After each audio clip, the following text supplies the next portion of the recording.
Side municipality ఆ పక్కన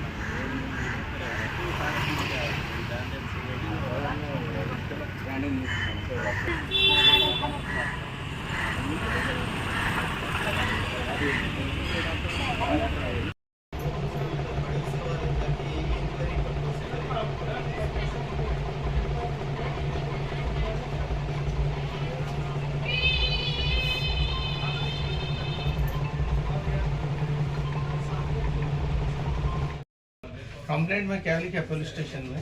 हाँ सर, नहीं ये सही है। कलेक्टर साहब మేము వస్తున్నాం. ఎవరైనా పక్కలో నా అన్నాక ఇక ఫలాని జాగాలో మంచిగా ఇస్తున్నారు నొప్పి అని అంటేనే వచ్చినాక నువ్వు ఇచ్చి అది ఇది నాకు తెలియదు అంటే నీది ఒక చిట్టి లేదు రుగ్గోడు లేదు.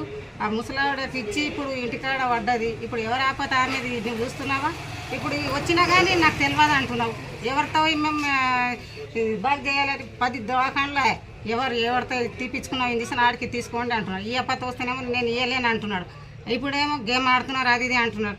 మళ్ళీ మేము ఎట్లా తెలియదు, మాకెవరు హెల్ప్ కావాలి. మళ్ళీ ఇప్పుడు ఆ పెద్ద మనిషి ఉన్నది ఇంటికాడ, మాకు చిన్న చిన్న పిల్లలు ఉన్నారు, వాళ్ళకి పట్టుకొని ఈ ముసలావిడకే చూసినా పిల్లలకు చూడాలన్నా ఇప్పుడు మేము లేదు. ఏడన్నా న్యాయం చేయాలని ఏడకన్నా పోతే కానీ ఎందుకు పోయినరు ఎవరు ఇచ్చిండ్రు అంటే ఈ ఒక రిపోర్ట్ లేదు చిట్టి లేదు. మేము ఎవరికో చూపెట్టాలి ఈ డాక్టర్ పేరు కానీ మాకు సరిగా తెలియదు.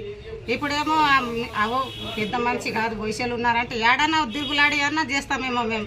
ఆ పెద్ద మనిషి కిందికి వెళ్ళి లేవాకొచ్చింది. ఆయనది ఎవరు చూస్తున్నాడు బాధ ఈ అప్ప చూస్తున్నాడా?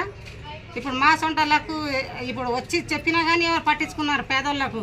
ఇప్పుడు ఇది అయింది పలాని మనిషికి చూతాము ఎవరన్నా ఏడున్నది తీసుకోదామని ఎవరన్నా అడుగుతున్నారా? ఎవరు అడగకొచ్చిండ్రు?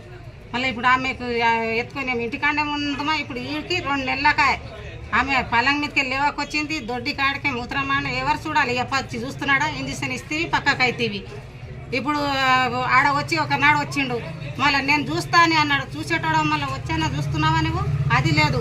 ఇప్పుడేమో నేను చూస్తా అన్నావని ఇప్పుడు ఈడ వచ్చి అంటున్నావు.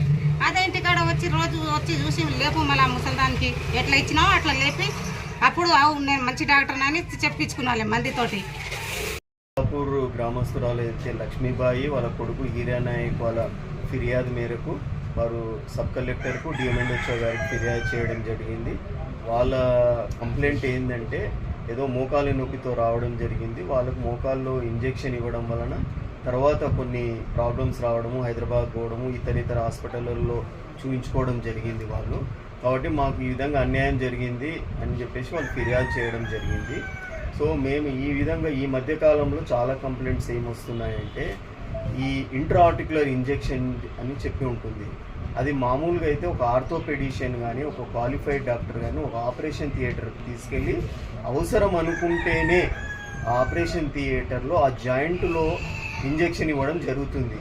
అది చాలామంది 100లో 1కో 2కో 5 మందికో అవసరం పడుతుంది.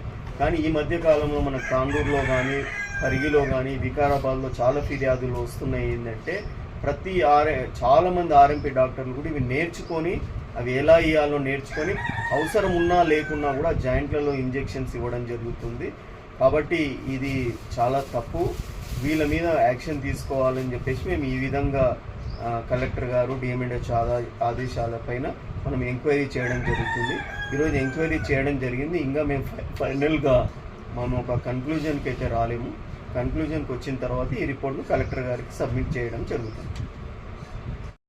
కూడా చెప్పినా ఏమైందో నేను చేపిస్తాను కూడా చెప్పిన.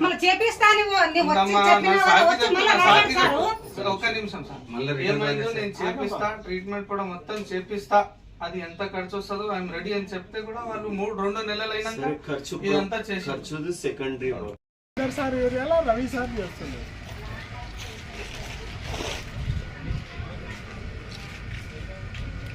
Thank you.